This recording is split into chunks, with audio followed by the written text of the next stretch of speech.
Hyunwoo stared at his screen and rubbed his tired eyes. The green numbers kept dancing in front of him, showing energy readings that made no sense at all. He had been working the night shift at the Galactic Empire's monitoring station for 3 years now, and he had never seen anything like this. "Computer, run the scan again," he said quietly, not wanting to wake up his sleeping partner at the next desk. The machine hummed softly and showed the same results. Unknown energy signature detected in Sector 7G. No match found in database. Hyunwoo felt his heart beat a little faster. The Empire's database contained information about every single species in the galaxy that could travel between stars.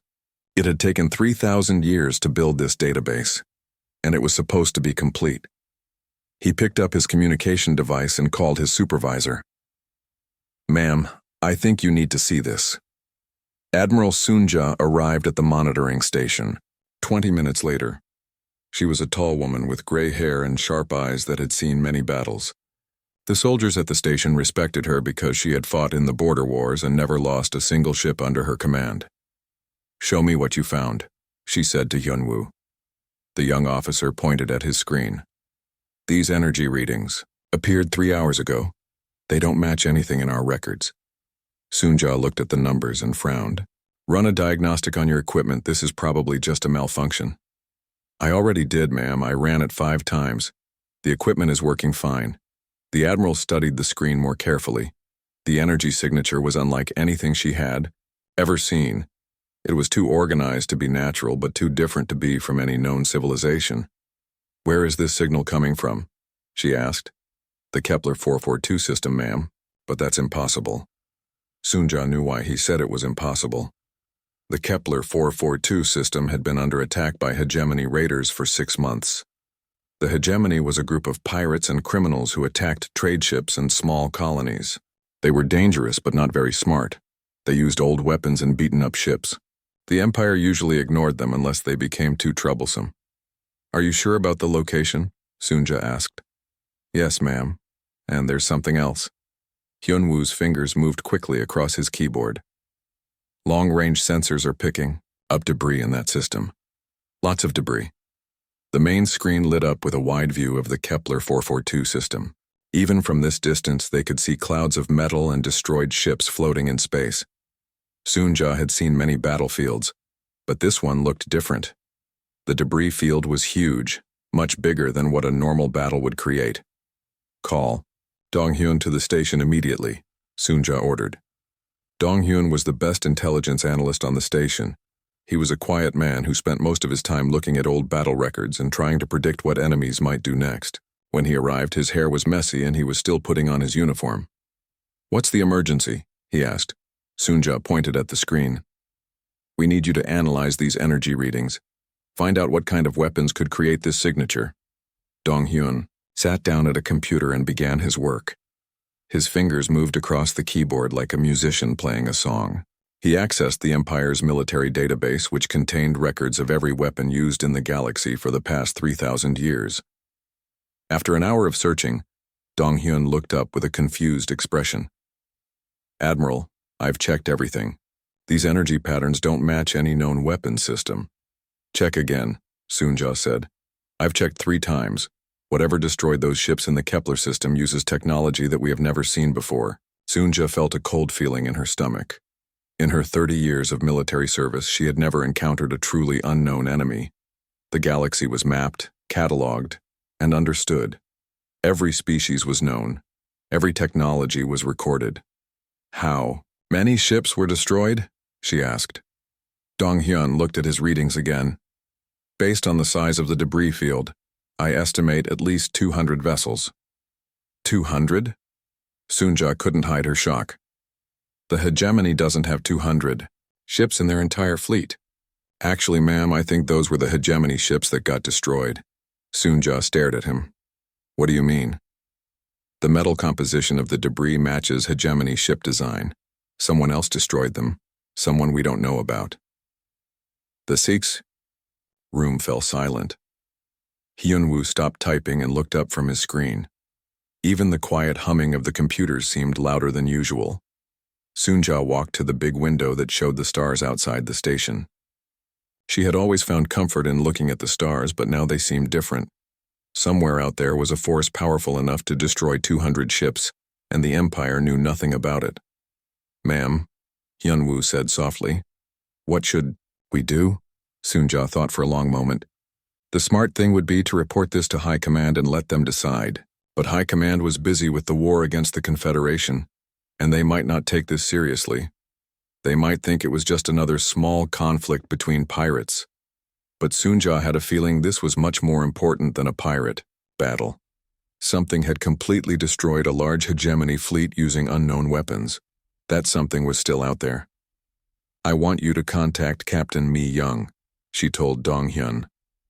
"Tell her to prepare her reconnaissance fleet for immediate departure." "Ma'am, High Command hasn't authorized any missions to that sector. I'll take responsibility for that decision." Dong-hyun looked worried. "Admiral, if you send ships without authorization, High Command won't be happy." Soonja turned away from the window and looked at her officers. These were good people who trusted her judgment. She had never let them down before. Sometimes when something truly important happens, we have to act first and ask for permission later. I believe this is one of those times. She walked back to the communication console. "Send a message to Captain Mi Young. Tell her to prepare for a reconnaissance mission to the Kepler 442 system, full stealth protocols. I want to know what destroyed those ships." "Yes, ma'am," Dong-hyun said, though he still looked worried. As the officers began preparing for the mission, Soonja looked back at the screen showing the debris field. Something was out there in the darkness between the stars. Something powerful and unknown. For the first time in her long career, Admiral Soonja felt like she was about to step into completely uncharted territory. The feeling scared her, but it also excited her. After 30 years of fighting predictable enemies with known weapons, she was finally facing something completely new. Whatever had destroyed the hegemony fleet had just changed the balance of power in the galaxy. She just hoped the Empire was ready for what they might find. Captain Mi Young stood on the bridge of her ship, the Starseeker, and watched the main screen with growing amazement. The Kepler 442 system spread out before them like a graveyard of twisted metal and broken dreams. Pieces of destroyed ships floated everywhere, some as big as buildings, others no larger than a person's hand. "Tae-ho, give me a full scan of the debris field," she ordered her science officer. Tae-ho was a young man with quick fingers and an even quicker mind. He had joined Mi Young's crew just 2 years ago, but he had already proven himself to be one of the best science officers in the fleet. "Scanning now, Captain," he said, his hands moving across his control panel. "I'm reading debris from at least 215 vessels. All of them appear to be hegemony design." Mi Young walked closer to his station. "What about the weapons that destroyed them?" "That's where it gets interesting, Captain. These weapon signatures are completely unknown. Look at this." Tae-ho brought up a 3-dimensional image on his screen. These holes in the ship hulls were made by solid objects moving at incredible speed, much faster than any kinetic weapon we know about. How fast? At least 30% the speed of light, maybe faster. And look at this damage pattern. The image changed to show a different piece of wreckage. This ship was hit by some kind of electromagnetic pulse that went right through their shields. Their shields didn't even slow it down. Mi Young studied the images carefully.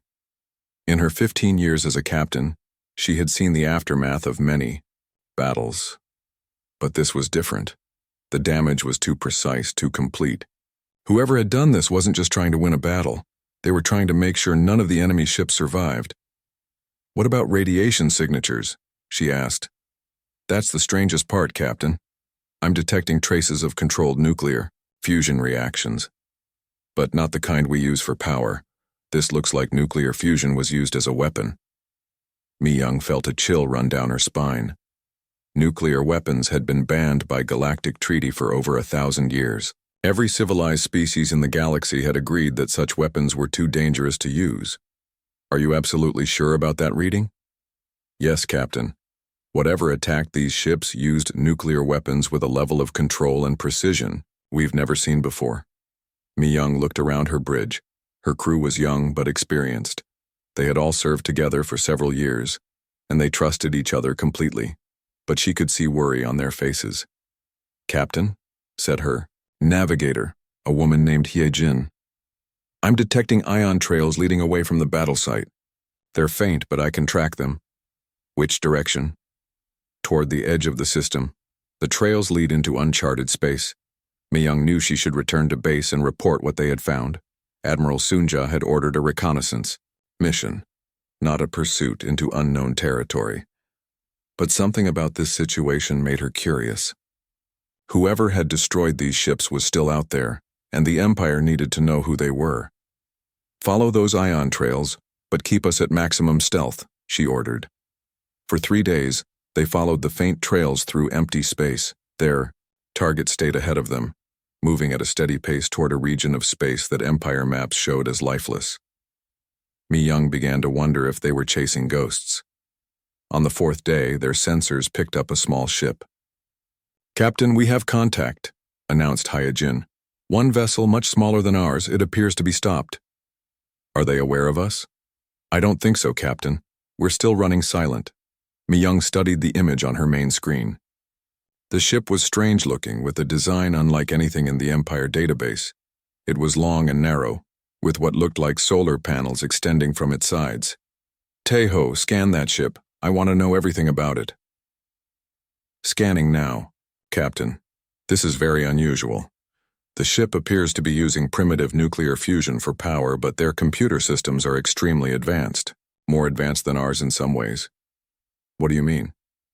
"Their computers seem to process information much faster than our systems. And Captain, I'm detecting life signs aboard that ship. The life forms appear to be similar to us, but with some differences in brain activity and physical structure." Mi-young made a decision that would change the course of galactic history. "Open communication channels. All frequencies." "Captain, are you sure? We don't know if they're hostile."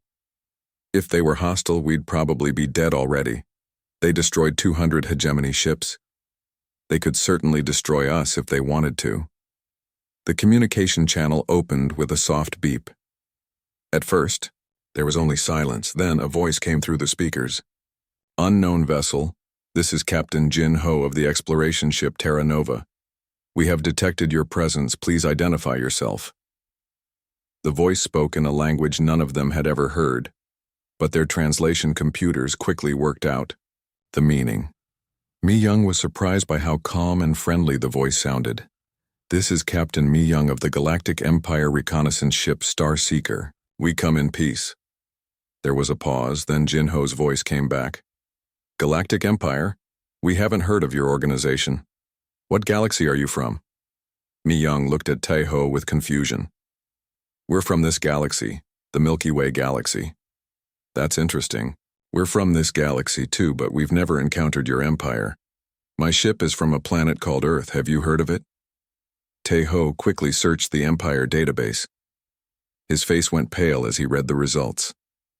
"Captain," he whispered, "according to our records, the system they're describing was surveyed 800 years ago. It was classified as lifeless." Mi-young felt her world starting to change. "Captain Jin Ho, would it be possible for us to meet face to face?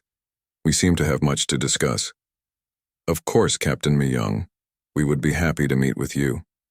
Your ship is much larger than ours. Perhaps we could come aboard your vessel?" 2 hours later, Captain Jin Ho and 2 of his crew members stood in Mi-young's meeting room. They looked almost exactly like Empire citizens, except for small differences in height and facial features. Jin Ho was a middle-aged man with kind eyes and a curious expression. "We're very excited to meet you," Jin Ho said through the translation device.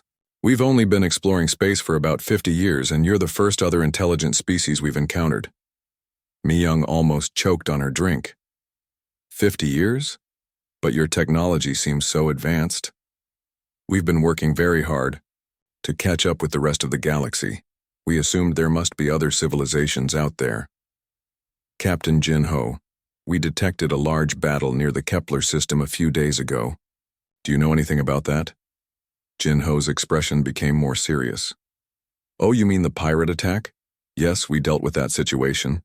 They were attacking some cargo ships, so we stopped them. You stopped them? Well, we destroyed their fleet. They didn't seem interested in surrender or negotiation. Very rude people, actually. Mi-young stared at him.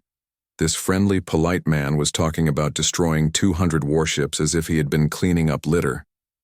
Captain Jin-ho, those pirates had been terrorizing this region of space for years. How did you defeat them so easily? Jin-ho looked confused. Easily? I wouldn't say it was easy. We had to use some of our newer weapons, but they were using very old technology and poor tactics. It was like fighting with one hand tied behind our back. As the conversation continued, Mi-young began to understand that she was dealing with something completely unprecedented. These humans, as they called themselves, had achieved faster-than-light travel in just 50 years. They had developed weapons that could destroy the most feared pirate fleet in the sector. And they had done it all while the Empire thought their planet was empty.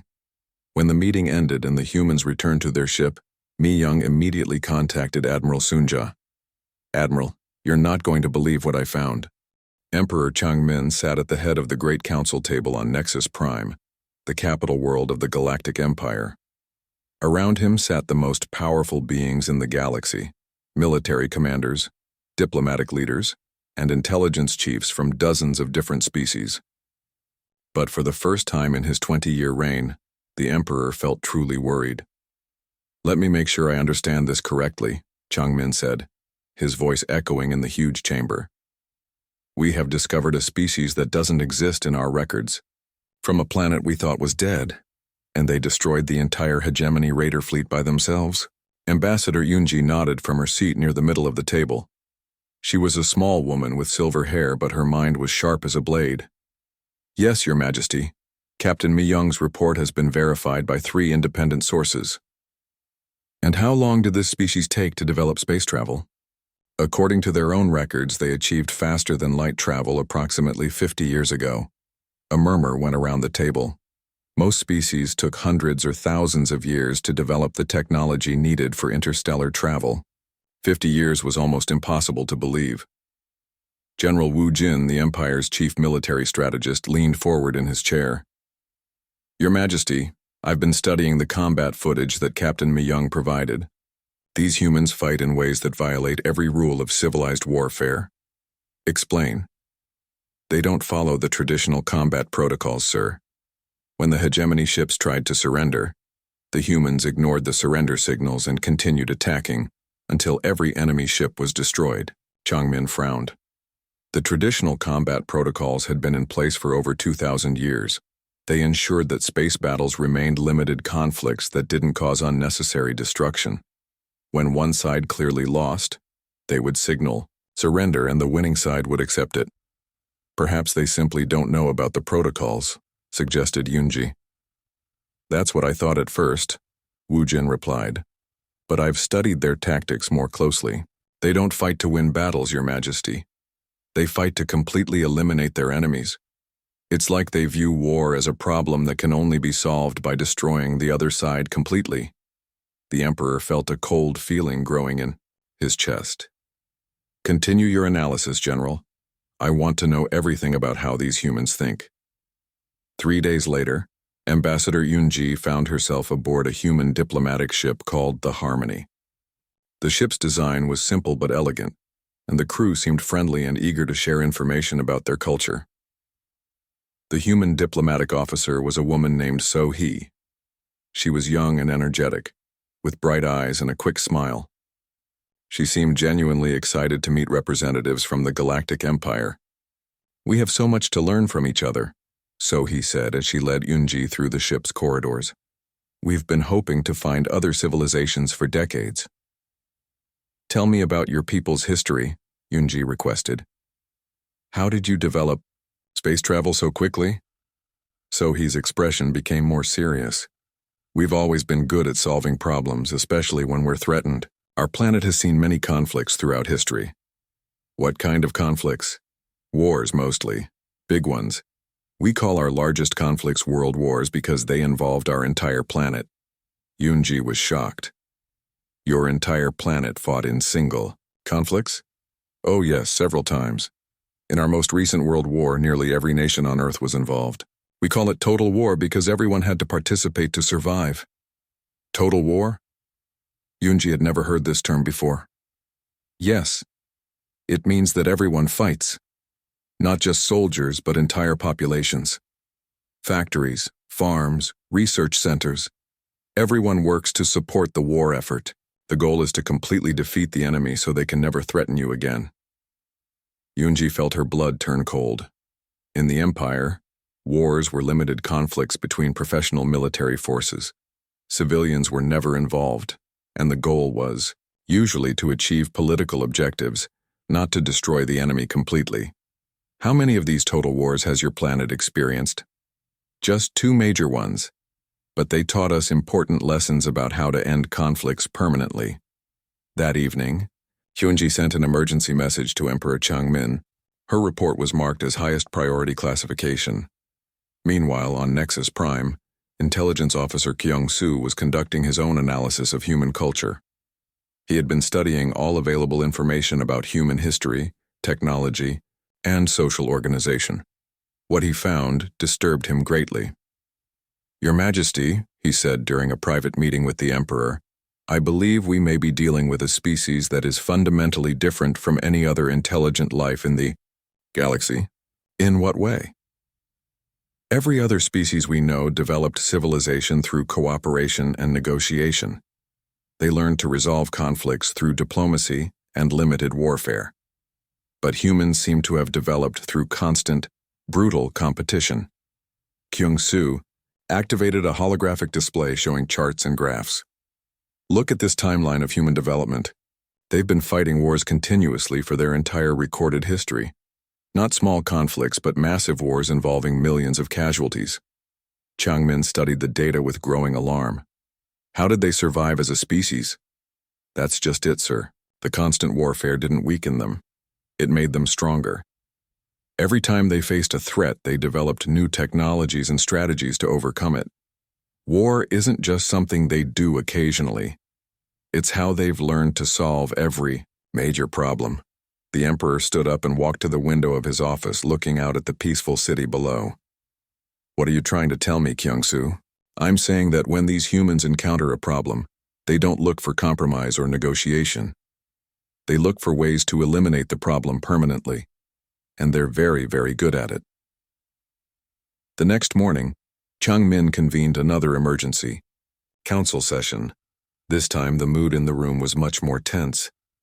"I've received disturbing reports from our diplomatic mission," he announced. "It appears that these humans have a completely different approach to conflict resolution than any known species." Ambassador Yunji stood to give her report. "Your Majesty," the human diplomatic officer described something they call total war. It's a concept where entire populations participate in warfare with the goal of completely destroying their enemies. General Wu Jin added, "My analysis of their military doctrine confirms this. They don't have concepts like honorable defeat or negotiated surrender. When they fight to win completely." "But surely they must have some diplomatic traditions," suggested one of the council members. "They do," Yunji replied, "but their diplomacy seems to be based on the idea that conflicts should be resolved permanently. They don't accept the possibility of ongoing rivalry or limited disputes." Changmin sat back in his chair, thinking hard. The Galactic Empire had maintained peace and stability for thousands of years by allowing controlled conflicts and managed rivalries between different groups. It was a delicate balance, but it worked. Now they faced a species that didn't accept that balance. Humans seemed to believe that problems should be solved once and for all, permanently. "What do they want from us?" Changmin asked. "That's the strange part, Your Majesty," Yunji replied. "They seem genuinely friendly and eager to cooperate, but I get the impression that they expect us to help them solve all the galaxy's problems permanently. And what happens if we can't or won't help them solve these problems?" The room fell silent. Everyone was thinking the same thing, but no one wanted to say it out loud. Finally, Kyung-soo spoke up. "Based on their history, sir, I believe they would solve the problems themselves, whether we want them to or not." Changmin looked around the table at his advisors. For the first time in his reign, he wasn't sure if the Empire was in control of its own destiny. "Continue monitoring the situation," he ordered, "and prepare contingency plans. We may be dealing with something completely unprecedented." As the council members filed out of the chamber, Changmin remained at the table, staring at the holographic display showing human space. Somewhere out there was a species that had learned to solve problems by eliminating them completely. He wondered if the Empire itself might become a problem that needed to be solved. The attack came without warning on a quiet Tuesday morning, Empire Standard Time. Young Sik, the Empire's chief intelligence officer, was drinking his morning coffee when alarms started blaring throughout the intelligence center on Nexus Prime. "Sir, we're detecting massive fleet movements in the Outer Rim," reported his assistant, a nervous young man named Kaiwu. "It looks like the hegemony remnants have gathered every ship they could find." Young Sik set down his coffee and walked quickly to the main display screen. What he saw made his stomach drop. Nearly 500 ships were moving in formation. Toward human space, it was the largest pirate fleet anyone had ever seen.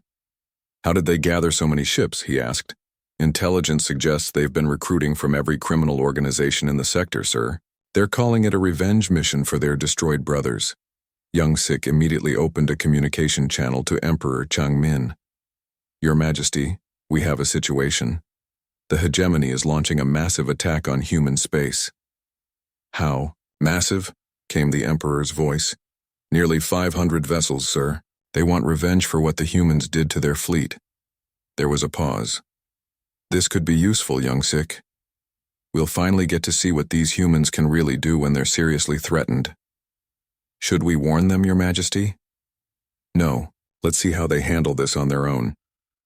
Young Sik felt uncomfortable about not warning the humans, but he followed his orders. He positioned the Empire's best surveillance ships around human space to monitor the coming battle.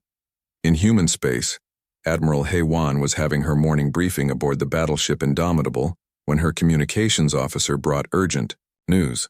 "Ma'am, long-range sensors are detecting a large fleet approaching our territory. Configuration unknown, but they're definitely hostile." He Wan was a compact woman with gray hair and calm eyes that had seen many battles. She had been fighting pirates and raiders for most of her career, but she had never seen a fleet this large. "How many ships?" "Approximately 500, ma'am, all armed, moving in attack formation." He Wan smiled slightly. "Well, this should be interesting. Signal all fleet commanders to prepare for battle. Full defensive positions around our colony worlds." What happened next would be talked about in military academies for centuries. The human fleet that moved to meet the hegemony attack consisted of only 60 ships. Young Sik watched from his surveillance post as the humans took what seemed like a suicidal position directly between the attacking fleet and their home worlds. "They're outnumbered 8-1, Kiwu observed. "This is going to be a massacre." Young Sik was about to agree when something unexpected happened. The human fleet suddenly split up and scattered in all directions. "What are they doing?" Kiwu asked. "That's not a recognized battle formation." "I don't know," Young Sik replied, but he had a feeling they were about to witness something extraordinary. Admiral He Wan stood calmly on her bridge as the enemy fleet approached. Her ships had spread out across a huge area of space, seemingly abandoning any organized defense. "Ma'am, the enemy commander is trying to communicate with us," reported her communications officer. "Put him through." The face of a scarred hegemony captain appeared on the main screen. His eyes were filled with hatred and his voice was rough with anger.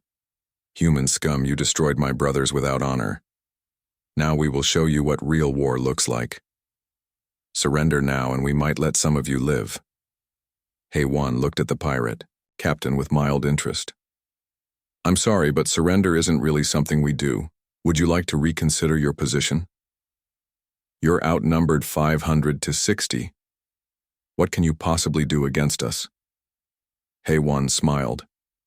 "You're about to find out."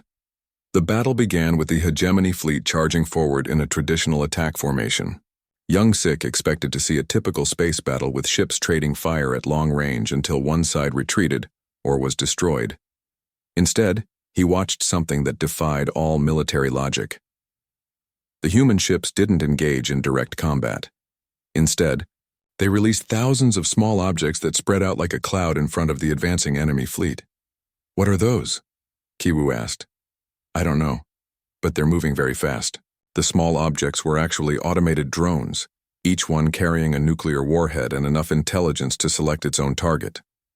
The hegemony fleet flew right into the drone cloud before they realized what was happening. The explosions began a few seconds later. Not the controlled, limited explosions of normal space combat, but massive nuclear detonations that completely vaporized entire ships. "They're using nuclear weapons," Kiwu whispered in horror. Young-Sik couldn't speak. He watched as dozens of enemy ships disappeared in flashes of light. The neat hegemony formation turned into chaos as captains tried desperately to avoid the deadly drones. But the drones were only the beginning. While the enemy fleet was distracted by the drone attack, the human ships moved to new positions using some kind of stealth technology. They seemed to disappear from sensors completely, then reappear behind enemy ships to attack with devastating precision. "How are they doing that?" Kiwu asked. Young-Sik was studying his instruments carefully. "They're not just using stealth. They're somehow interfering with the enemy's communication systems. Look at this." On his screen, Young-Sik could see that the hegemony ships were losing contact with each other. Their coordination was falling apart as human electronic warfare systems took control of their communications. But the most shocking thing was still to come. Admiral Hei-Wan watched calmly as her electronic warfare teams took control of several enemy ships. Using advanced computer techniques that the Empire had never seen, they broke through the enemy's computer security and began controlling their weapon systems. "Ma'am, we now have control of 43 enemy vessels," reported her tactical officer. "Good, turn their weapons on their former allies." Young-Sik watched in amazement as captured hegemony ships began attacking other hegemony ships. The enemy fleet was literally tearing itself apart. "This is impossible," Kiwu said. "How are they controlling enemy ships?" "I have no idea," Young-Sik replied. "This technology is completely beyond anything we know about." The battle, if it could even be called a battle, was over in less than 2 hours. Of the 500 ships that had attacked human space, not a single one survived. Some were destroyed by nuclear weapons, others were torn apart by captured ships, and the rest were hunted down by human vessels that seemed able to appear and disappear at will. When it was over, Admiral Hei-Wan opened a communication channel to the surveillance fleet that she had detected watching the battle. "Empire vessels, this is Admiral Hei-Wan of the Human Defense Force. Thank you for observing our little disagreement with the pirates. We hope this demonstration was educational." Young-Sik felt his blood turn cold. The humans had known they were being watched the entire time. "Ma'am," came Hei-Wan's voice again, "we detected your surveillance ships before the battle began. We hope you understand that we don't appreciate being attacked. We've dealt with the immediate problem, but we're concerned about where these pirates got so many ships. They recruited from criminal organizations across the sector," Young-Sik found himself answering. "I see. That suggests this might happen again. We don't like recurring problems." There was something in Hei-Wan's tone that made Young-Sik very nervous. "What do you mean?" "We're considering a permanent solution to the piracy problem in this region. Would the Empire be interested in cooperating with such an effort?" Young-Sik realized that the humans weren't just asking for cooperation. They were politely informing the Empire that they were about to eliminate every criminal organization in the sector, whether the Empire approved or not. I will need to consult with my superiors." "Of course, but please don't take too long. We prefer to solve problems quickly." The communication ended, leaving Young-Sik staring at his screens in shock. In 2 hours, the humans had completely destroyed the largest pirate fleet in galactic history. They had used weapons and tactics that seemed impossible, and now they were talking about permanently eliminating all criminal activity in the sector. He sent an emergency report to Emperor Changmin with a single urgent message. "Your Majesty, we are not dealing with just another species. These humans are something completely different, and I don't think there's anything we can do to stop them if they decide we're a problem." On her bridge, Admiral Hei-Wan was reviewing the battle reports with satisfaction. The pirates had been dealt with efficiently, and the message to the Empire had been clear. "Ma'am," asked her tactical officer, "what if the Empire doesn't cooperate with our anti-piracy efforts?" HFY considered the question carefully. "Then we'll solve the piracy problem ourselves. After all, it's what we do best." The emergency meeting in the Emperor's private chambers was the most serious gathering in the Empire's 3,000-year history. Emperor Changmin sat at his desk, while his most trusted advisors stood around him, their faces showing worry and confusion. Chief Strategist Minho placed a thick report on the Emperor's desk. The cover was marked with red symbols indicating the highest level of classification. "Your Majesty, I've completed my analysis of the human military capabilities," Minho said quietly. "I'm afraid the results are very disturbing." Changmin opened the report and began reading. After a few minutes, his face went pale. "Are you certain about these conclusions?" "Yes, Your Majesty. The humans didn't just defeat the hegemony fleet. They eliminated it so completely that no trace of enemy technology remains. They captured enemy ships and turned them against their former allies. They used nuclear weapons with precision we didn't know was possible." The Emperor continued reading. "It says here that they detected our surveillance ships throughout the entire battle." "That's correct, sir. They knew we were watching, and they deliberately put on a demonstration for our benefit. This wasn't just a battle, Your Majesty. It was a message." Diplomatic Corps Chief Nari stepped forward. "Your Majesty, I've been trying to maintain normal relations with the humans, but it's becoming increasingly difficult." "Why?" "They don't understand our political system, sir. Yesterday, their ambassador asked me why we allow criminal organizations to exist at all. When I explained that some level of crime is natural in any large society, she looked at me like I had said something insane." Changmin set down the report and looked around at his advisors. "What exactly are they proposing?" Nari consulted her notes. "They want to work with us to eliminate all criminal activity in the galaxy. Not reduce it or control it, Your Majesty. Eliminate it completely. That's impossible.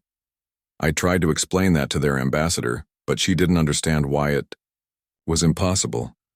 She said her people had eliminated most crime on their home planet within 50 years of developing global government." Chief Strategist Minho added, "Your Majesty, I don't think they see any difference between major threats and minor problems. To them, a pirate raid and a full-scale war are just different-sized versions of the same thing. Problems that need permanent solutions." Changmin stood up and walked to the window. Outside, the city of Nexus Prime stretched to the horizon, a testament to 3,000 years of civilization and careful balance. The Empire had created stability by managing conflicts, not by eliminating them completely. "What happens if we refuse to cooperate with their anti-crime efforts?" The room fell silent. Finally, Minho spoke up. "Based on their demonstrated capabilities and their cultural patterns, I believe they would proceed without us. They might view our refusal as evidence that we're part of the problem. And then they might decide that the Empire itself needs a permanent solution." Changmin felt a cold fear growing in his chest. For 3,000 years, the Empire had been the dominant force in the galaxy. Now, in the space of a few weeks, everything had changed. "Schedule a formal diplomatic meeting," he ordered. "I want to meet with their senior leadership personally." 3 days later, Emperor Changmin found himself in the strangest diplomatic meeting of his life. The human delegation was led by Ambassador Gun Ho, a tall man with friendly eyes and a calm manner. With him was Admiral HFY, the woman who had destroyed 500 ships in 2 hours. The meeting took place aboard a neutral space station between Empire and human territory.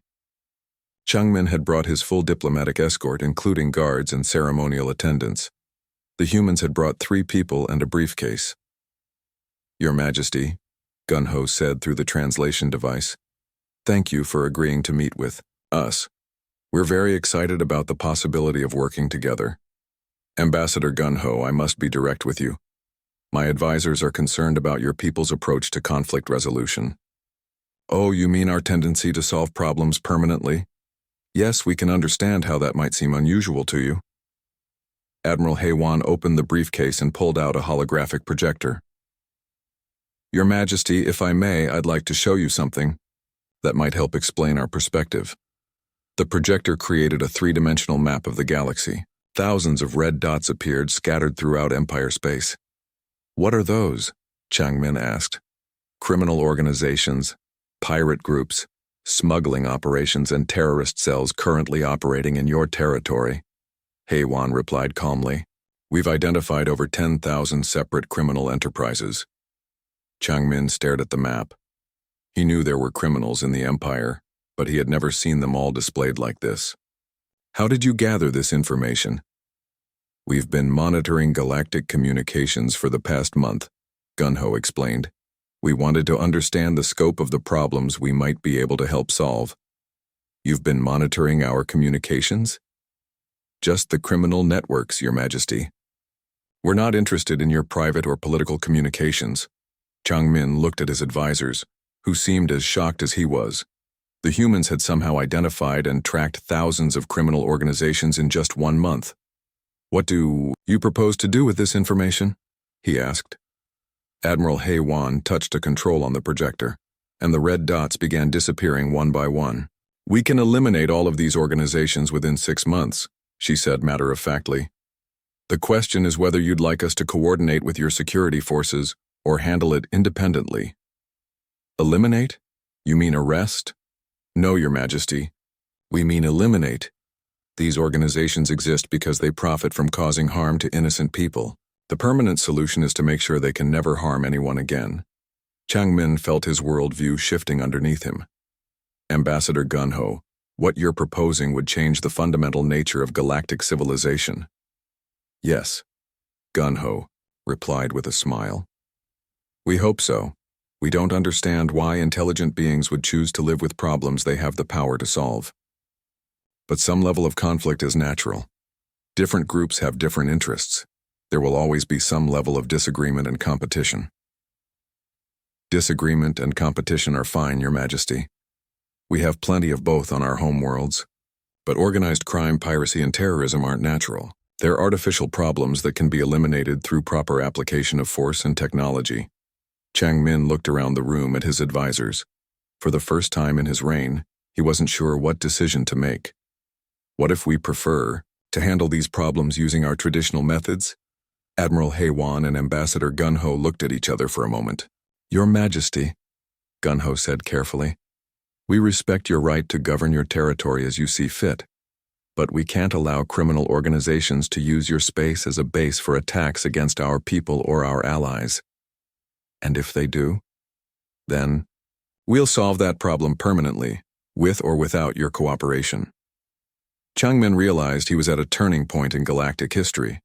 He could try to maintain the old system of managed conflicts and controlled chaos, or he could embrace something completely new. Admiral Heiwan, he said slowly, show me your plan. The next several hours changed everything Changmin thought he knew about governance and military strategy. The humans had developed a comprehensive plan to eliminate organized crime throughout the galaxy using a combination of advanced surveillance, precision strikes, and economic incentives for criminal organizations to disband voluntarily. We prefer not to kill people if we can avoid it, Gunho explained. Most criminals are just trying to make a living. If we can offer them better alternatives, many will choose legal work. And those who refuse? Those who insist on harming innocent people will be stopped permanently, Admiral Heiwan said simply. When the meeting ended, Changmin made a decision that would reshape galactic civilization.